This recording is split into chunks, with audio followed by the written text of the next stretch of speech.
কেন রোজার প্রেমে পড়লেন তাহসান? বেশ কিছুদিন একা জীবন কাটিয়েছেন অভিনেতা ও সঙ্গীত শিল্পী তাহসান খান। এই দীর্ঘ বিরতির পর গত 4 জানুয়ারি বিয়ের আনুষ্ঠানিক ঘোষণা দেন তিনি। জীবন সঙ্গী হিসেবে বেছে নেন মেকওভার আর্টিস্ট রোজা আহমেদকে। এমন খবরের পর থেকে সামাজিক যোগাযোগ মাধ্যমে দখল করে নেন এ জুটি। স্ত্রী রোজা আহমেদকে নিয়ে টক অব দ্য টাউনে পরিণত হন অভিনেতা। এর আগেও সঙ্গীত শিল্পী ও অভিনেত্রী মিথিলাকে বিয়ে করেন তাহসান। পরে তাদের বিচ্ছেদ হয়। তাদের ঘরে একটি মেয়ে সন্তানও রয়েছে। বিয়ের পর ভক্তদের কৌতূহল মেটাতে নতুন গান একা ঘর আমার অনুষ্ঠানে সংবাদ মাধ্যমে কথা বলেন অভিনেতা তাহসান। উত্তর দেন সাংবাদিকদের নানান প্রশ্নে।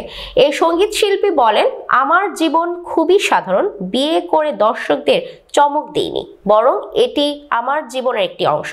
তিনি বলেন, যেহেতু আমি একজন সেলিব্রিটি তাই দর্শকদের মাঝে আমাকে নিয়ে আগ্রহ আছে।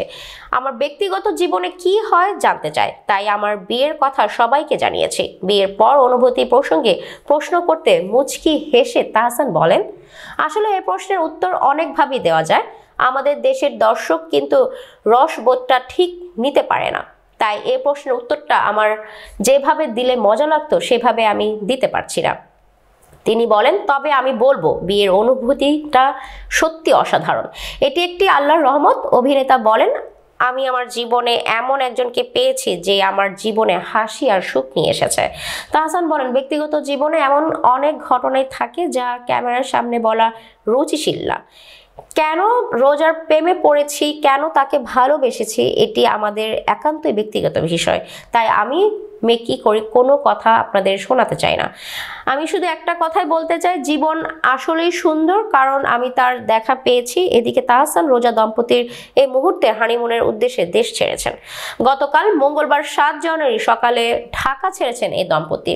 এদিন সকাল 8:55 দেশের একটি এয়ারলাইন্স বিমানে করে মালদ্বীপের উদ্দেশ্যে রওনা হন তারা। সূর্যময় দ্বীপরাজ্যের মধুচন্দ্রিমার নতুন জীবনের বিশেষ মুহূর্তগুলো কাটাবেন এই দম্পতি। উল্লেখ্য, তাহসান বিয়ে করলেও ভক্ত শুভাকাঙ্ক্ষীদের কথা একদমই ভুলে যাননি। বিয়ের 2 দিনের মাথায় শ্রোতাদের জন্য নতুন গান নিয়ে ফিরেছেন। একা ঘর আমার শিরোনামের গানটি লিখেছেন ও সুর দিয়েছেন তিনি নিজেই।